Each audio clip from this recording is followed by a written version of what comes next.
Okay. Right. So I have no idea what's up with my PC. I couldn't go live through Zoom. I also couldn't type the title because it typed backwards. So I'm thinking there's something super strange on my PC today. So I'm live just on Facebook today, and I won't be sharing any screens with you guys, but that's also fine. But I have no idea what's going on. So me and technology are obviously having a bit of an issue today, but it's all good. So it is what it is, and I'm just gonna like roll with the punches here and see what happens. So anyway, if you can hear me, just like send me some love. Everything's been going wrong technologically wise today. I've just realized like my whole page is set up in South African time, so all my times have been wrong. Everything's a little bit all over the show. But that's okay, because I am here and I am prepared and I am happy to be talking to you today. So fabulous. So we are on day 2 of the Sacred Circle series, and today we're going to be speaking about archetypes. So if you did the quiz, and I will actually make a note to just, hi Ash. Oh, thanks babe. So if you did the quiz when you signed up for the series, then you will know what your dominant archetype is. If you haven't done the quiz, I'm going to just pop a link to the quiz down in the comments later on, so that you can just do that if you want to, just to get a feel for yourself. So yeah, so we're talking about archetypes today, and also how that fits into my process of working with the Lightworker medicine wheel. Okay, so basically for me, archetypes are, it's something that's been used for quite a while. Carl Jung had like a whole thing about archetypes and about how there's 12 different types of archetypes, and he basically categorized humanity into those 12 groups. Some other people have also been working with archetypes. There's the archetype of the crone, the mother, the maiden. There's literally like all these different variations on archetypes. And again, as per usual, Yolandi standard, archetypes have been coming up the whole year for me. And I've been really looking into it and feeling into what archetypes are and how we work with it as well. And then when I got to creating the medicine wheel, it was basically, I wanted to put archetypes in there because I see the importance of working with archetypes and actually connecting with the energy that they carry, and how you can use them in certain aspects of your journey while you're working through the medicine wheel process. So when I tuned into it, I started going, okay, well, if I'm working with this process, what archetype will fit here and what archetype will fit here? And so I basically started asking like what will fit where in my wheel process. So I got given these 5 archetypes, and those are the 5 archetypes that I am working with at the minute, and that if you do the medicine wheel journey with me, you'll be working with as well. Now, the whole thing about the quiz is that you got your dominant archetype, and that's the main archetype that you basically embody. But we all have aspects of the different archetypes within us that we work with, okay? And for me, it's like if you are, for instance, in the process of working in the north and you're going into your shadow side and you're really starting to connect with Mother Earth and everything, the shaman archetype for me fitted in perfectly there. Because if you think about what shamans bring, they bring like vision, and they bring connection to Mother Earth and all of that. So for me, that was then the perfect energy to work with. So that's how I constructed all of the archetypes into the process that I then created. So we'll talk a bit now about the different types of archetypes. Sorry, I've just got something in my eye that's really bugging me, and this is quite annoying. It's like hair and eye. What am I not seeing? This is really funny. Okay, so 5 archetypes we're working with. is we've got the shaman, we've got the warrior, we've got the healer, the priestess, and the wisdom keeper. Okay, so whatever you got, so Ash, I'd be quite interested to see what you got. I've got an inkling of a feeling probably what you're working with. But if you think about the process, and if I had my screen working now and everything, I would have shown you the medicine wheel again. But basically, so if you can see here, so in the north, we've got the shaman, the east, we've got the warrior, the south, we've got the healer, the west, we've got the priestess, and then we've got the wisdom keeper that's in the center again. Okay, so we're going to start from the top and then just work through what the attributes are and what they bring to the party. And then in the process of working with the medicine wheel, while you are in the 2 weeks of working with that part of the medicine wheel, you will basically be focusing on the energies of that archetype. So that's the energies that you want to draw off, you want to connect with it, all of it, because all of these archetypes basically, again, connect to the divine feminine, which I'm going to talk about just now after I've explained the archetypes, because they all roll up into balancing the divine feminine within yourself. Okay, so that's quite important. So hold on, that thought is going to come through just now as well. Okay, so the shaman for me, as I said, is very much about the connection with Mother Earth. It's the connection with animals, with crystals, with plants, with everything that's earthy, but also with people, because you think about like the energy of a shaman. Shamans would give direction. Shaman would have like a vision, see things, help people on their way. So if you then start embodying the energy and like really in that period when you're working with this part of the medicine wheel, really like tapping into the energy of the shaman and taking those attributes and putting it into your journey that you're having then. Okay, so it's the attributes of vision, it's the attributes of foresight, it's the attributes of being able to help people go into their darkness, all of that. So you working with those attributes then, and that's what you tap into. So if I just look at like, you know, some of the other things there, shamans look at the higher purpose. Okay, they are there to look at the bigger picture of things, how it all works, the lessons that they always see in everything that you're going through. So when you start working in that part of the wheel, it's about understanding the higher lessons. It's about really getting into that space where you're looking at it from that higher perspective. Okay, but you're using the wisdom of the shaman there, and you're basically connecting with that. I know you got the wisdom keeper, Ash, because we're going to talk about the wisdom keeper just now. Sorry, this is so funny. Okay, cool. So then when we move to the east, then the next part of the wheel, we're going to tap into the warrior energy. Okay, so the warrior energy, you work with that. That's this beautiful warrior woman. I always envisage her as this really strong, fearless, like with like, you know, the big staff and like ready to go and run into battle, like Lagertha from Vikings. If you've ever watched that, that for me is like, she is the warrior woman. She's wise, she's fierce, she's there to protect, she cares about her children. It's like that whole vibe. I mean, even just talking about it, that warrior vibe. Okay, that's where you take your truth back. Okay, because what does the warrior do? The warrior basically fights for those who cannot fight for themselves. The warrior is the one who knows that she's got the strength and that she can move forward and she can do things for the weaker people, the people who can't actually stand up, the people who are not able to stand up for themselves. So therefore, like, she uses that energy and she moves into that space of owning herself and her truth and fighting for the truth. Okay, so those attributes are amazing. So when you think about like what we work with in the East, it's about finding your truth and about being fearless about what your truth is, because the warrior, it cuts through your bullshit.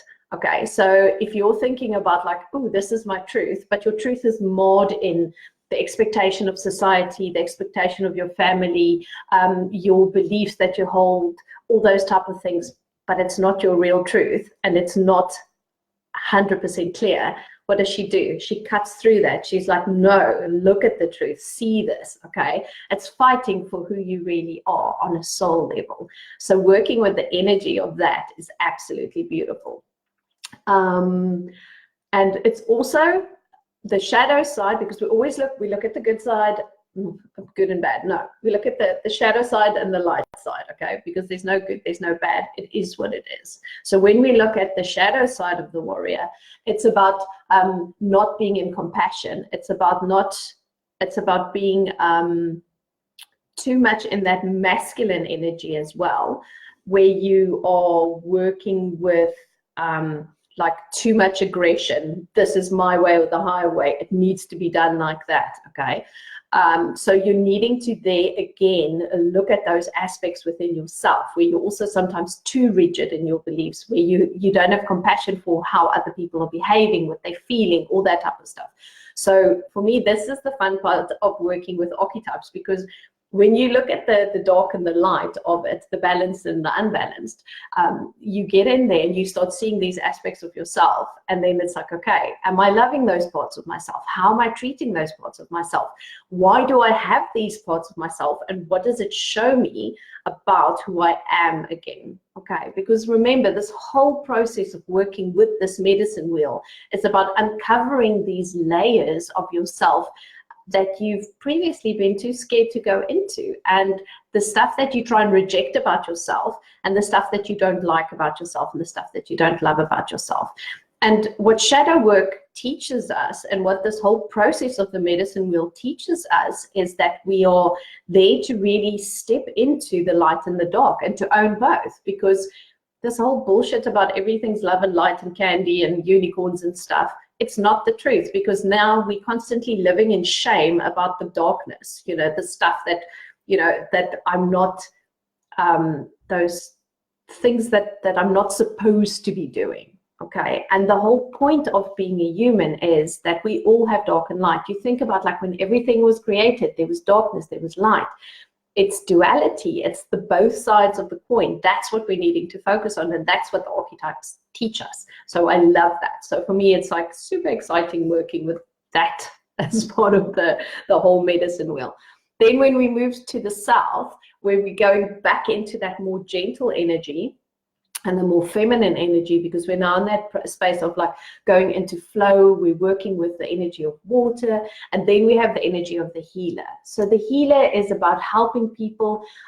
It's nurturing, it's loving, it's caring, it is absolutely like beautiful. You just want to hug it. It's got that like really yummy, like just angel energy, almost like, you know, you just imagine these fantastically beautiful people taking care of you all the time. So now if you tap into your inner healer, like, how are you nurturing yourself? How are you putting yourself forward? For me, then, when we start looking at the healer energy, there's also the thing about boundaries. So that's the shadow side, because healers tend to overgive. If you think about like any of the healers that you work with, or if you are yourself a healer archetype, your shadow is overgiving, because you're wanting to help people, and you're wanting to save, and you know, you're like really into that energy of like give so they can all get better and I can save the world. But what's it doing on the opposite side, and how's that affecting you? And why are you not setting your boundaries? And what are you not loving enough about yourself, or valuing enough about yourself, that you can step into a balanced healer archetype? Okay, so once again, when we get into that space of healing ourselves, it's a lot about boundaries, and it's a lot about like working with giving and taking and receiving and all of that. So it's about all those dark aspects, and it's about all those light aspects that we again try and balance out there. And being in that archetype really assists us to step into that balance again of giving and receiving. Okay, so for me, that's really a beautiful archetype. And for a long time, I worked with that energy myself. And I think I've like worked with all of these different archetypes as well. Therefore, I can speak very fiercely and with conviction about it, because been there, done that, got the t-shirt. And the next archetype for me, the priestess energy, is one that I've been working with a lot in the past year or so as well. Now, the priestess energy is that's the energy of power. That's the like stepping in there and kicking ass basically as well. And the priestess is there. She embodies being in your knowing. She embodies being in that central part of you, that part of you that's the alchemist, that can change things, that part of you that is really, think about like the energy of Isis. Think about like the priestesses in the temples, and what did they bring? They brought wisdom, but they also, they owned like their power, and they were in there, and people revered them, and they could teach and they could give to other people, because they were leaders. Okay, so that's where the whole leadership element comes in. That's about like being in my power, believing in my truth, and really giving that out. So once I'm stepping into my power and I'm believing in my truth, that vision that I have for myself, that I hold, I can really use that energy to push it forward. So the more I'm in my power and I'm believing my truth and I'm living my truth, I can embody the priestess energy. But the priestess energy is also dark, because a lot of the priestesses went into the space where they gave away their power, or they used their power for things that was material gain, or they hurt people or whatever. So for me, learning to embody that priestess energy was really quite difficult, because it was like all of those old past lives, all of those feelings of what if I hurt someone, or what if I do something wrong, or what if I take them down the wrong road, etc., etc. That all came up. So that will be really, when you're stepping into your power, it's about balancing it out. It's about humility. It's about really working in that space of knowing that your intentions are heart-based intentions. So I always hear, also for me, Mary Magdalene comes into play as well, because she was heart-based. She was a priestess, but she was heart-based. So none of the stuff she ever did was, just like selfish or about her or whatever. It was all about like helping the other people, but she was still in her power. She owned it. Okay, she was magnificent, and she was regal, and she was owning it. The same with Isis. It wasn't about other people or whatever. It was about owning their power and giving and teaching and sharing. Okay, and showing other people the way.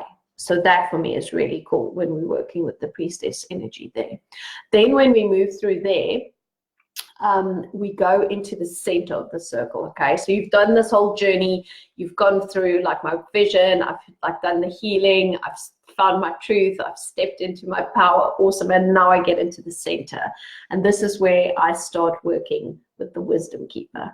Okay, so this is the ultimate for me. So obviously, if that is your main energy, then Ash, as you also said, like that's quite fearful, because what does it do? What does that energy of the wisdom keeper give us? So for me, if I think about a wisdom keeper, and there's lots of you out there, light workers, by the way, that is where we go to find the knowledge within.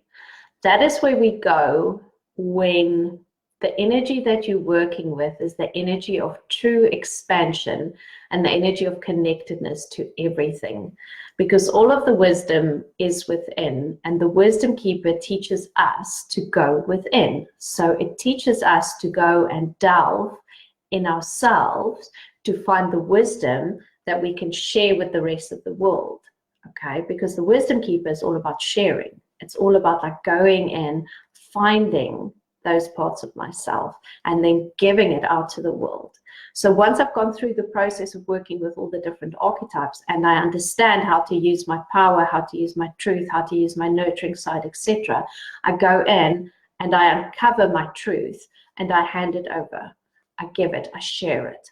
Okay, because that beauty of the wisdom that lies within you, if you connect with that, it's this massively universal beauty. It is that moment when you go, I have the answers. Okay, I have it within me. All I have to do is I keep on going. That's where trust comes in. Okay, that's where the truth comes in. That's where that space where you connect so deeply and you just know. And to be honest, like when I created this course and I created this whole thing, that's what I had to draw on. Is I had to draw on trusting my inner wisdom keeper enough to know that what I'm birthing and this process that I'm birthing is from within me. that it is my experience, my wisdom, my knowledge, everything that I've brought over the lifetimes with me, that's what I'm bringing out. Okay, so if you're going to be working with the wisdom keeper energy, then it is about really finding out, like, what is it that I birth into the world? What am I giving? Okay, and it's beautiful because it's so bloody exciting. Because imagine if we all tapped into that knowledge and wisdom that we carry from freaking lifetimes. We'd be creating the most beautiful things for humanity. We'd be creating these amazing things that help people. We'd be in that space where we understand that we are good enough and that we don't need something from outside of us all the time. We just go in here. We just find all the answers here, okay? And when I find the answer here and I chat to you, if I do something with you, even if I'm not, this is not my job, whatever, my wisdom comes through. I have a conversation with you, I help you, okay? It's about then like getting in there. I make decisions in my life. It comes from inside of me. Everything that I base my trajectory, what I want, my dreams, everything comes from in there, okay? So that basically for me is like, that's where we end off, is with the wisdom keeper. So that's quite exciting. Now, how does all of this stuff come back into the divine feminine? So yesterday you heard me mention about how the archetypes is basically the portal that goes into the divine feminine, like that connects us with the divine feminine. So you will see that while I was speaking today, the attributes that I mentioned, the balanced attributes and stuff, it's all the attributes that embodies the divine feminine in balance, okay? So I wrote down some words and stuff that for me, like if you are in balance within the divine feminine part of yourself, these are the attributes that you will be displaying most to the world. Okay, so it's compassion, it's wisdom, it's that nurturing, healing nature. It's the ability to be connected to nature, to the environment, to everything outside, animals, plants, whatever it is. It's that fierce protectiveness. It's like, I will look after my children, I will look after my community, I will look after myself. It's the knowing of your own power. It's that intuitive ability, because every single one of those archetypes also hold one of the clairs, one of the intuitive sides. So I didn't mention that, I actually forgot. So while I'm on that, let me just bring that in. So the shaman holds like the clairvoyancy. The warrior has got the ability to hear. Okay, the healer's got the feeling, the clear sentience. The priestess has got the clear knowing, and then the wisdom keeper in the middle is the connectedness to everything. Okay, so that's like the deeper side of things as well. The divine feminine is passionate, creative, in flow, assertive as well, and not scared to express anger or passion. Okay, so like really like in that space where it's okay to go, I'm really pissed off now, this is how I'm feeling. So it's about being in your truth, being able to speak who you are.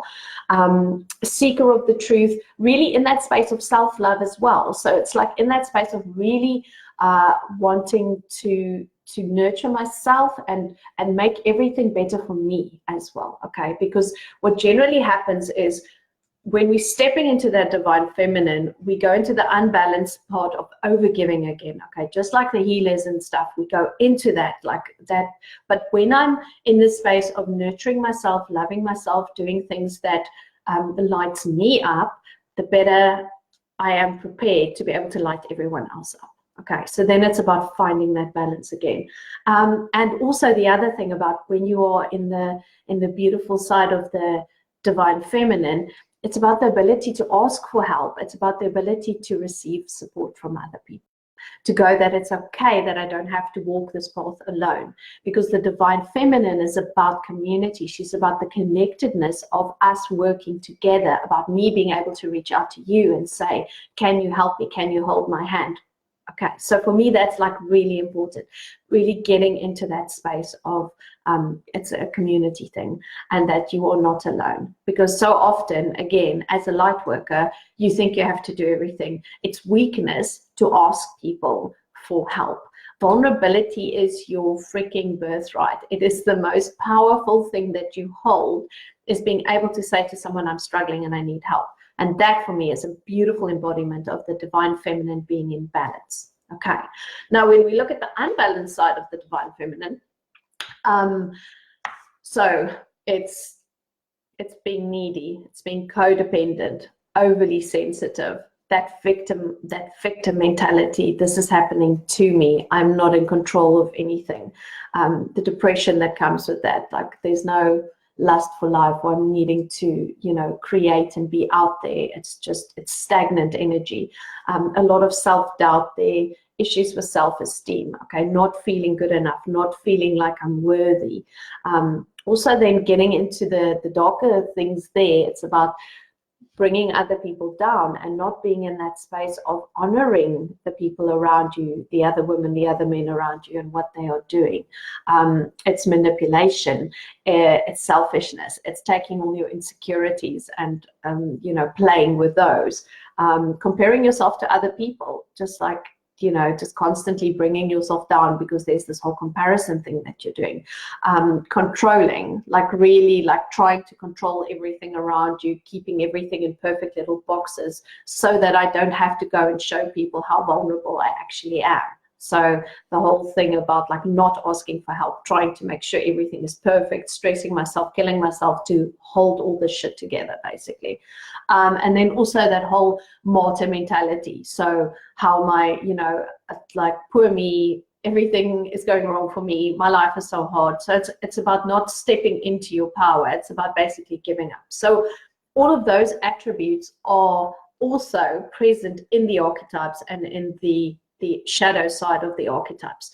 So what we would do if we're working with this is to go and say, okay, so what are the unbalanced things that I'm dealing with at the minute? And it's not about going and just fixing the stuff all the time, okay? It's about literally starting to look at it and go, what is this about me? Why is it there? How can I be in that space of accepting it? How's it, Brenda? You're going to have to rewatch the whole first part because I'm almost done, by the way. And being in acceptance of those shadow bits of yourself and seeing it and not being in shame of it and really just owning it as well and saying, this is what I do, but why am I doing it? I need to understand, why am I out of balance in certain areas, okay? So in the process of the sacred circle, this whole medicine wheel that we're walking, it will be about going into every single archetype, looking at the light, the dark, and then sitting and analyzing and working out why is it that I feel like this? What is coming up for me? And uncovering and uncovering and uncovering. So as you take every single step, the more we uncover the darkness, the more we get to connect with the light as well. Okay. And just knowing that these things are very normal, because as this human that we are supposed to be experiencing these things. We are supposed to be feeling these things. You are not perfect. And that's the whole point of this. You're going to go through all this crap all the time, but it's about how do I handle it?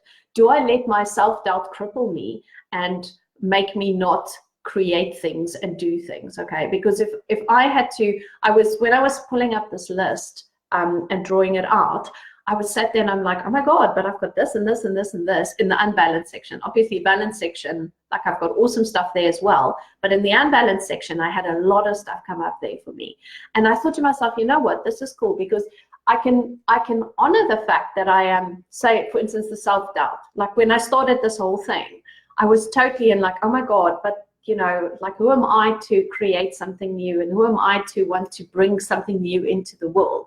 But if I allowed myself to be in that energy and not birth my creation out into the world, how would that help anyone? Why am I a light worker then? I could just sit on the couch and read books about all the awesome stuff that other people are doing all the time and be like, oh my God, I'm just not good enough, I can't do this. Or I can get up off my ass and actually go and say, I want to do this. I want to actually be in that space of working through my self-doubt and putting myself out there anyway, even if it doesn't work. Okay, so that is the thing. We have to look at those things, honor them, and go, cool, I see you, but I'm still going to go to the light side. I'm still going to go and work through this and actually do stuff. Okay, so I think it's really important to look at those two parts of the divine feminine. And then we need to integrate them. We need to look at them, we need to respect them, and we need to love them and actually work with them. Okay.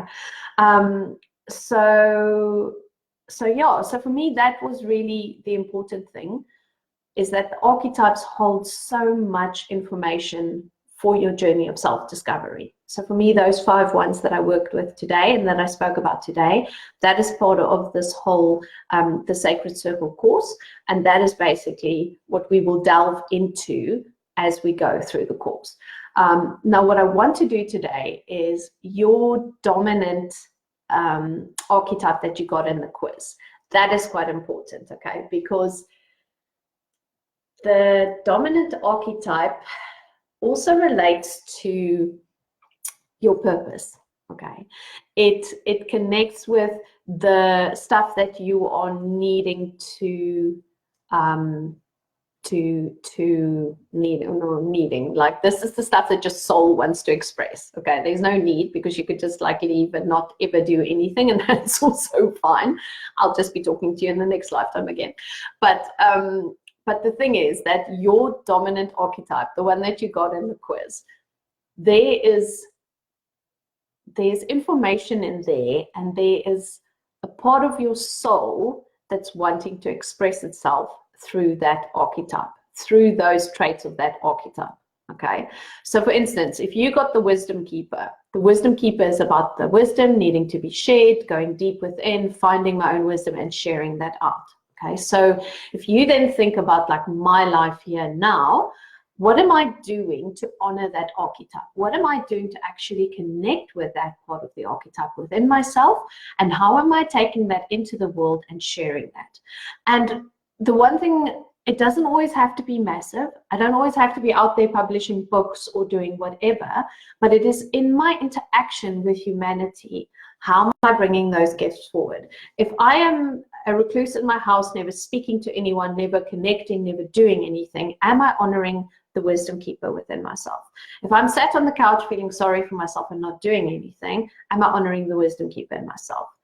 Now, the same for every single other one. You know, if I step into my priestess vibe, if I'm in my healer vibe, or wherever, like, what are you doing with those beautiful traits of that archetype, and how are you serving with that? How are you embodying being a light worker with those aspects of those archetypes?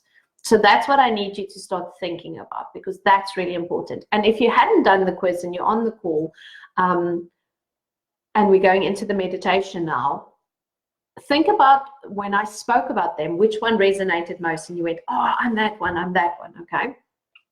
So for me, my dominant archetype is the healer, but to get to the best space of being the healer, I have had to connect to every single one of those so that I could up my level of the healer that I embody. Okay, so I've had to like pull from all of those things. So for me, like, I connect with the healer, and for me it's all about like giving to other people, sharing my light, my wisdom, whatever it is, but it's more about sharing my light. It's about taking my energy and putting it out there so that I can inspire people to heal themselves. Okay, that's my healer energy, and I do it through different ways and pulling in all of the other archetypes, but that's my dominant thing, and that's always going to be my thing. Okay, so that's how I am stepping into my ability as a healer. And my archetype as a healer is I step up and I teach people. I teach people how to love themselves. I teach people how to be in that space of recognizing their truth, okay, so that they can heal themselves, so that they can go through that journey. That's how I choose to serve the world. So when we're going into the meditation today, connect with your archetype and then go and see what is that purpose that's starting to come out then. What is that thing, that magic that the archetype evokes in you that it's wanting to birth? Okay, so we're just going to take a few minutes and just connect with that. And this has been so much fun. I'm feeling like I'm right back into teaching. This makes me so freaking happy. So like super awesome. Right, so we're going to be in that space now. I want you to close your eyes for me.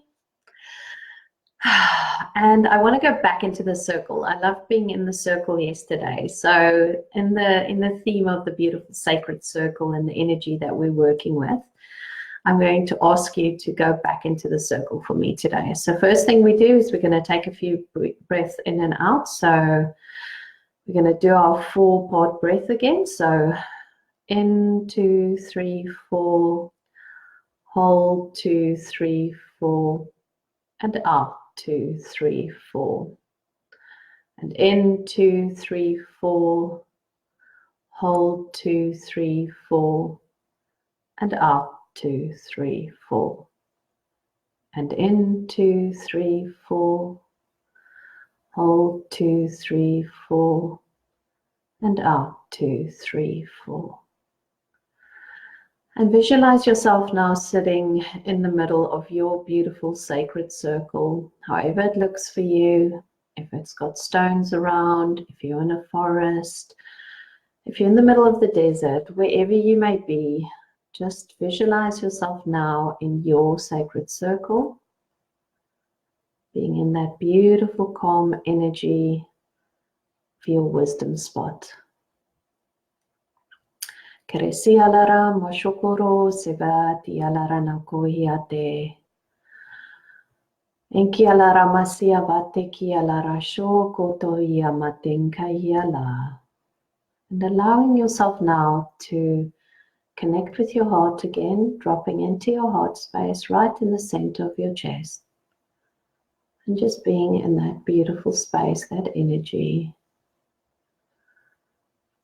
And I want you now to call in your archetype. Whatever that may be for you. If you are the shaman, the healer, the priestess, the warrior, the wisdom keeper. Call in that archetype right now. Visualize it as a person, a version of yourself standing in front of you. I want you to see all the detail. Whatever he looks like, whatever she looks like, visualize the detail. The clothing, how standing, how's she holding herself? What is the energy that she's pushing out? Like, what is it that you're feeling off this archetype right now? How does it feel to connect with the energy of this avatar in front of you? And just allowing yourself to connect with that. Kia soletria larana shokoro miala shiveresia ka retia larane ko yamete kia larava. And now calling in your archetype. And let the archetype sit down now in front of you. Knees touching, both of you facing each other, placing your left hand and your right hand together, holding hands. Basically, if you can imagine in a beautiful position, holding hands, facing each other, looking into each other's eyes. And making sure that you feel into the energy of that archetype. Feel into, what is that feeling like for me? How am I experiencing this? And if it's making you feel scared, then that's so good, because that means that you care, okay? If it's making you feel comfortable, that's also good, because it means that you've been working with this for a while and you're ready, okay? So however you're feeling, just know that this connection is a heart-to-heart connection. So I want you to visualize this beautiful energy from your heart space in the center of your chest, like this light running through to the center of the chest of your archetype. So just sending that energy from your heart to the heart of your archetype. And just feel that beautiful connection. Feel your energy merging together. And just be in that space.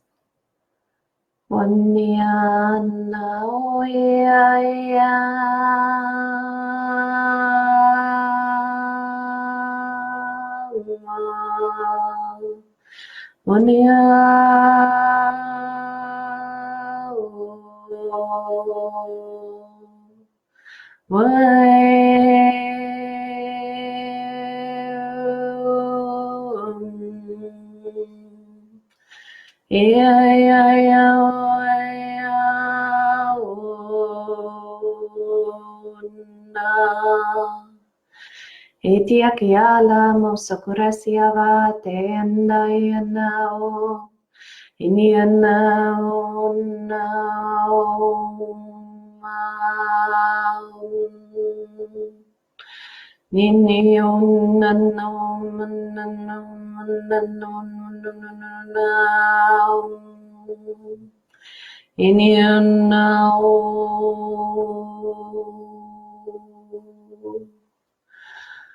Allowing yourself just to be in that beautiful energy that the two of you are connecting with right now.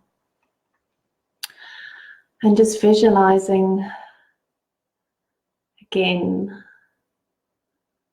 those beautiful, beautiful attributes of your archetype, those inspirational aspects. And just see yourself taking those, making them your own. Allowing that energy to slowly become part of you, to slowly become part of your being right now. This process of embodying that aspect of yourself. Waking it up right now. Kiala shikari saretiala ramaseko te. Havaraseki talariama tenko hiate amatiki savalesi alaraseko te shaliamatekiata. Just allowing that energy now to completely merge with you. Beautiful energy of the avatar. Stepping into you.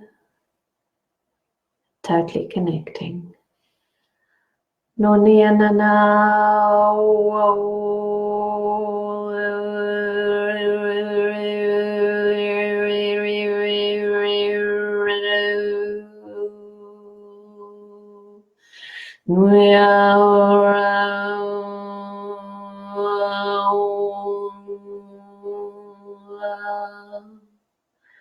Yateki asareti alarasakiata.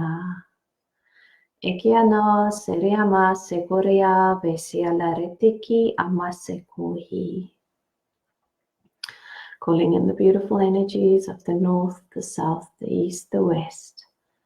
Koreama sheko latiana takaya va. So it is. Just making sure that you ground yourself properly back into Mother Earth now before we leave the sacred circle.